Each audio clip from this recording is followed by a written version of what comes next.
Hello everyone, welcome back to Dakshata academy channel. तो कैसे आप सब। सबसे पहले आप सभी से माफी मांगना चाहूंगी कि आज थोड़ा वीडियो में डिले हो गया है।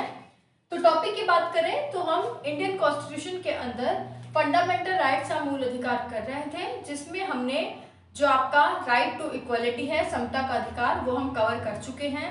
सेकेंड पार्ट में हम एंटर कर चुके थे जिसमें हमने राइट टू फ्रीडम या स्वतंत्रता के अधिकार में आर्टिकल नंबर आपके आते हैं 19 टू 22, जिसमें से पार्ट 1 और पार्ट 2 में हमने 19, 20, 21 तीन आर्टिकल हम पहले कवर कर चुके हैं।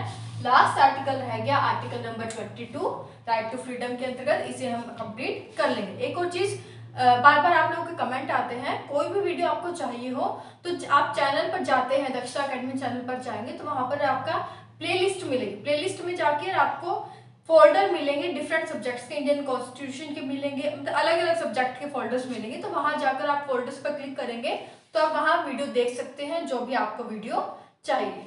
तो शुरू करते हैं।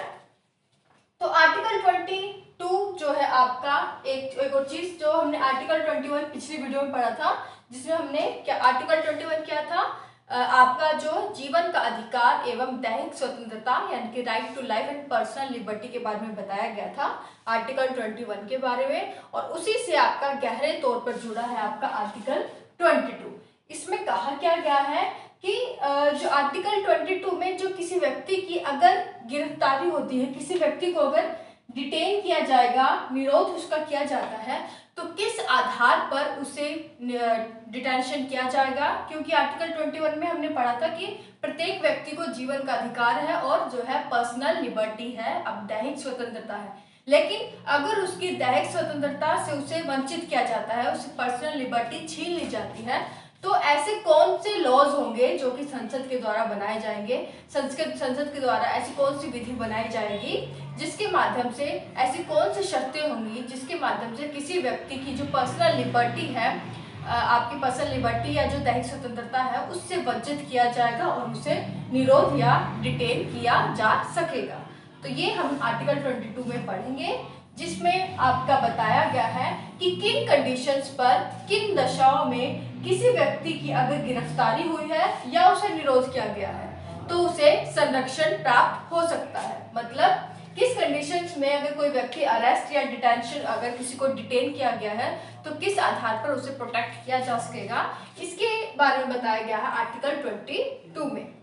आर्टिकल अगर हम देखें तो आपका जो निरोध वर्ड है, डिटेंशन, ये आर्टिकल 22 में दो तरह का होता है। पहला प्यूनिटिव डिटेंशन यानी कि दंडात्मक निरोध, दूसरा प्रिवेंटिव डिटेंशन यानी कि निवारक निरोध। अब ये क्या होते हैं, पहले दंडात्मक निरोध की बात करें तो दंडात्मक निरोध या प्यूनिटिव डिटेंशन तब होता है, मान लीजिए कोई व्यक्ति है और वो उसने अपराध कर लिया है, अपराध हो चुका है या उसका अपराध सिद्ध भी हो चुका है या फिर अभी सिद्ध नहीं हुआ, लेकिन अपराध कोई हुआ, कोई क्राइम हुआ है ये पता है, लेकिन अभी प्रूफ नहीं हुआ है, या फिर क्राइम भी हुआ है और प्रूफ भी हो गया है कि उस व्यक्ति ने क्राइम किया है। तो ऐसे जो क्राइम्स होते हैं, ऐसे अपराध होते हैं, उसे हम प्यूनिटिव डिटेंशन या दंडात्मक निरोध के अंतर्गत रखते हैं। क्लियर, यानी जो आपके क्राइम्स है वो हो चुका है। लेकिन प्रिवेंटिव डिटेंशन, निवारक निरोध में आपके कौन होते हैं, तो इसमें जो आपके गिरफ्तारी या जो आपका डिटेंशन किया जाता है वो इसलिए किया जाता है कि संभावना होती है कि कोई जो क्राइम है, अपराध है, अभी हुआ नहीं है लेकिन हो सकता है, और उस अपराध की क्योंकि संभावना कि वो अपराध, वो क्राइम जो है हो सकता है, तो इसलिए हम उसे पहले ही रोक दें, और रोकने के लिए किसी व्यक्ति को डिटेन कर लिया जाता है, उसका निरोध कर लिया जाता है, ताकि अपराध की जिसकी संभावना होने की है वो क्राइम हो ही ना पाए। तो उसे हम क्या कहते हैं, उस डिटेंशन को हम क्या कहते हैं, प्रिवेंटिव डिटेंशन या निवारक निरोध। अब आर्टिकल 22 के अंतर्गत जो आपके डिफरेंट जो है क्लोज या खंड आते हैं, जिसमें जो आपका प्रिवेंटिव डिटेंशन दंडात्मक निरोध है, इसमें आपके आते हैं आर्टिकल 22(1), 22(2), आर्टिकल 22 क्लोज 3 या खंड 3। तो ये तीन इसमें आते हैं, और जो बाकी के जो बच गए यानी कि आर्टिकल 22 खंड 4 से लेकर आर्टिकल 22 क्लोज 7 या खंड 7 तक। तो ये 4 इसमें आते हैं और 22(1) से लेकर 22(3) तक जो आपके आर्टिकल होंगे वो प्यूनिटिव डिटेंशन या दंडात्मक निरोध में आते हैं। अब दोनों में ही आपके अगर प्रिवेंटिव डिटेंशन और प्यूनिटिव डिटेंशन दोनों में ही आपके तीन जो राइट्स हैं वो दिए गए हैं। तीनों में ही कितने आपके अधिकार दिए गए हैं? तीन जो है अधिकार या राइट्स दिए गए हैं। कौन कौन से? इसमें बात करें तो आर्टिकल 22(1) के अंतर्गत क्या कहा गया है? इसमें जो आपका पहला राइट है वो कहा गया है कि अगर जो है क्राइम हो चुका है, मतलब किसी व्यक्ति को अगर गिरफ्तार किया गया है तो अपनी गिरफ्तारी का उसका कारण जानने का अधिकार उस व्यक्ति को होगा। मतलब अगर कोई व्यक्ति गिरफ्तार हो गया है, अब क्यों गिरफ्तार हुआ है, उसका रीजन क्या है, वो जो कारण है गिरफ्तारी का, अरेस्ट का जो कारण है वो जानने का जो अधिकार है आपके पास, जो व्यक्ति है उसके पास होगा। तो ये है आपका पहला आर्टिकल, जिसके पहला अधिकार जो आपको पता होना चाहिए। दूसरा जो अधिकार है आपका इसके अंतर्गत क्या है, वो ये है कि जो आपका व्यक्ति गिरफ्तार हो चुका है हमें पता है, लेकिन उस व्यक्ति को अपनी इच्छा का, अपनी मर्जी का वकील, कोई लॉयर करने की जो है अधिकार होगा। मान लीजिए कोई व्यक्ति है अपना लॉयर, वकील नहीं कर सकता, तो उसको लॉयर या जो वकील है कौन प्रोवाइड कराएगी? सरकार। सरकारी वकील जो है उसके लिए आए। तो अपनी मनपसंद का जो वकील है या जो लॉयर है वो व्यक्ति कर सकेगा।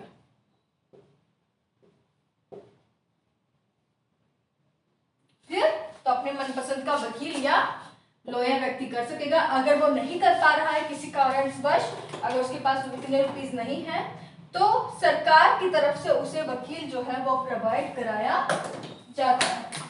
क्लियर? तो ये आपको याद रखना है।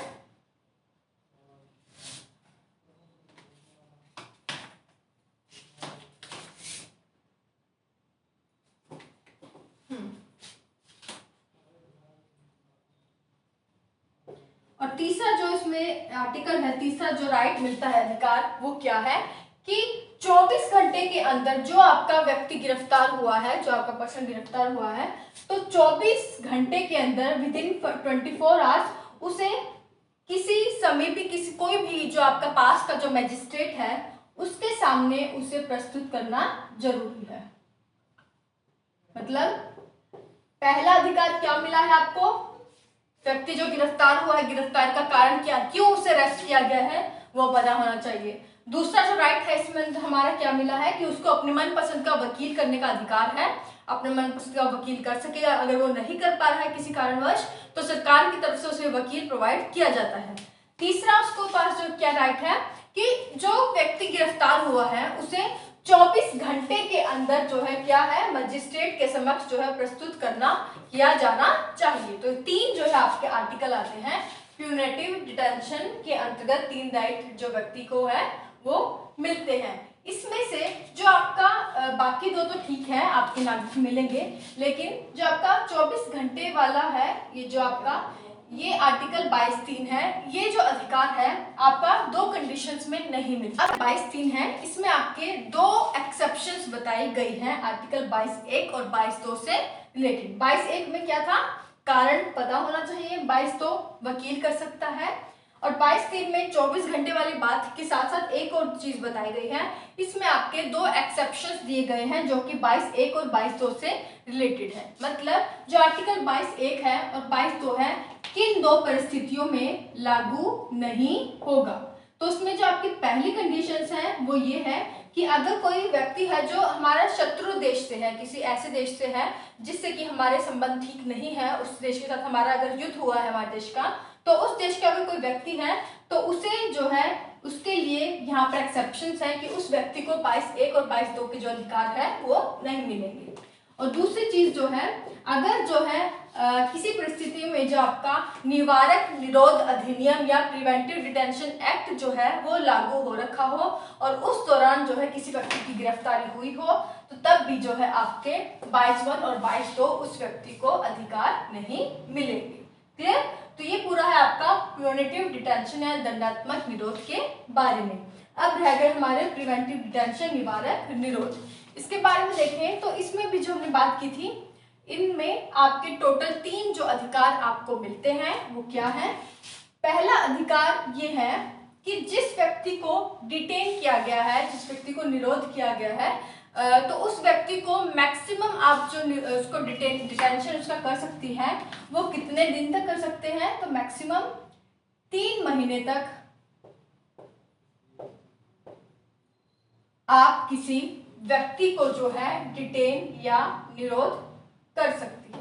तो मैक्सिमम 3 मंथ्स तक किसी व्यक्ति को डिटेन किया जा सकता है। और अगर 3 महीने के अंदर उसका दोष सिद्ध ठीक हो गया, मतलब कि हाँ जो है उसको जिस कारण से उसको निरोध या डिटेन किया गया था और वो जो कारण है अगर 3 महीने के अंदर सिद्ध हो गया है तो 3 महीने से अवधि जो है आगे बढ़ सकती है, वरना ये अवधि आपके 3 महीने की है। और अवधि बढ़ाने के लिए आपका जो है सलाहकार बोर्ड यानी कि एडवाइजरी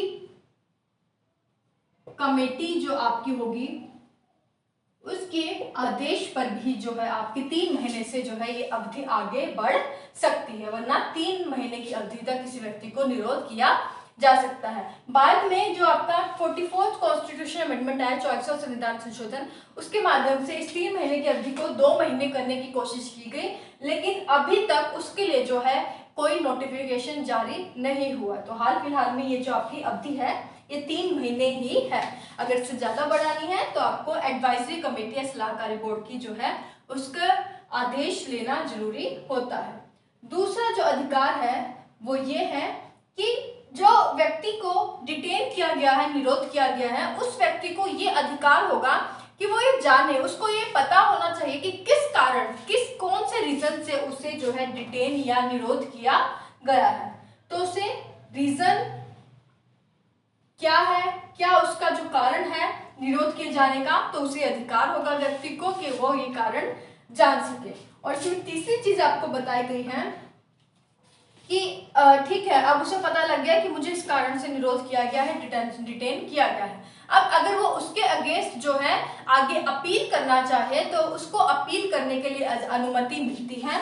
और अगर जो व्यक्ति है प्रत्यावेदन करता है, अपील करता है, तो उसके जो न्यायाधीश है, आपका मजिस्ट्रेट है, उसकी कोशिश होती है कि जल्दी से जल्दी जो है उसका जो उसने अपील की है आपके निरोध के अगेंस्ट, उसकी जल्दी से जल्दी सुनवाई हो सके। क्लियर? तो ये आपके 3 राइट जो आपके प्रिवेंटिव डिटेंशन निवारक निरोध में आते हैं। अब जो समय समय पर जो है भारत सरकार के द्वारा कई जो प्रिवेंटिव डिटेंशन जो है एक्ट है वो पारित किए गए हैं। कई लोगों को समय समय पर किसी एक्ट के माध्यम से किसी समस्या के चलते लोगों को डिटेन या निरोध किया जाता है।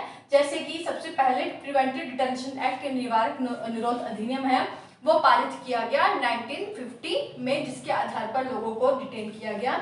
इसी तरह अगर आपको याद हो तो एक जो है टाडा, अगर आपने सुना हो, TADA, टाडा सुना है किसी ने? क्या है फुल फॉर्म टाडा की? TADA, ये भी निवारक निरोध के अंतर्गत ही आता है।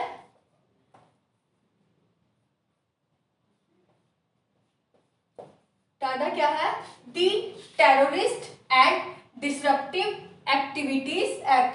तो टाडा है आपका the terrorist and disruptive activities prevention act. मतलब पंजाब में ये लगाया गया था। पंजाब में जो आपका 1985 में जो टाडा है लगाया गया, क्योंकि जो आतंकवादी संबंधित जो एक्टिविटीज थी वो काफी बढ़ गई थी, तो उसको रोकने के लिए लोगों को निरोध किया गया, डिटेन किया गया टाडा के जरिए, the terrorist and disruptive activities prevention act, जो कि 1985 में आया। इसी तरह बाद में आपका आया मीसा।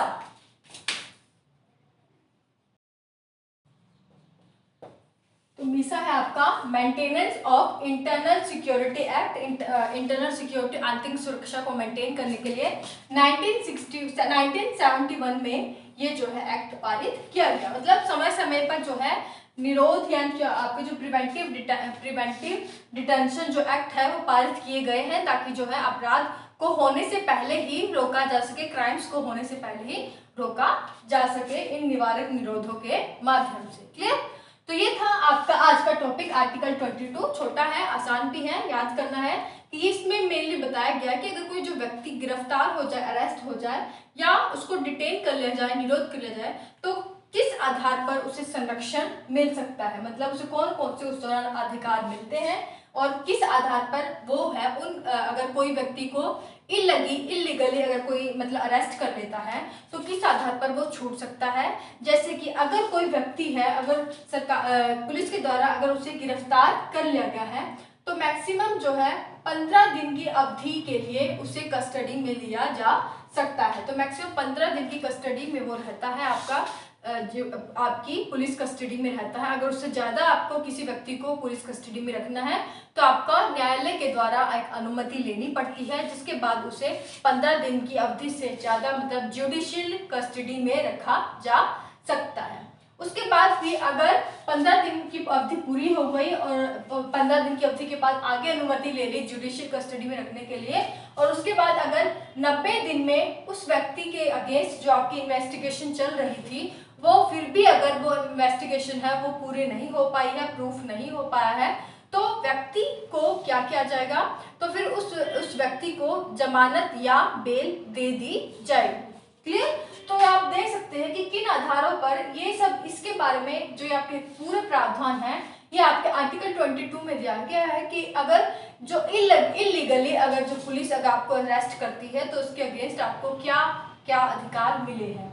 इसी तरह जो 24 घंटे वाला आपको बताया, 24 घंटे के अंदर अगर पुलिस जो है अगर मजिस्ट्रेट के समक्ष प्रस्तुत नहीं करती है तो उसके बाद इलीगल समझा जाएगा अगर उसे 24 घंटे के बाद भी पुलिस की गिरफ्त में रखा जाता है बिना मजिस्ट्रेट के सामने सौंपे।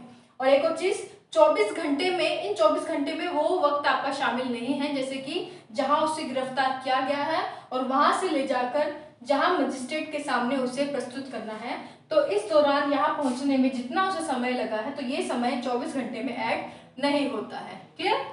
तो ये चीजें आपको छोटी छोटी चीजें याद रखनी है आर्टिकल 22 के अंतर्गत। आई होप समझ आ गया हो, नहीं समझ आए तो कमेंट के माध्यम से पूछ सकते हैं।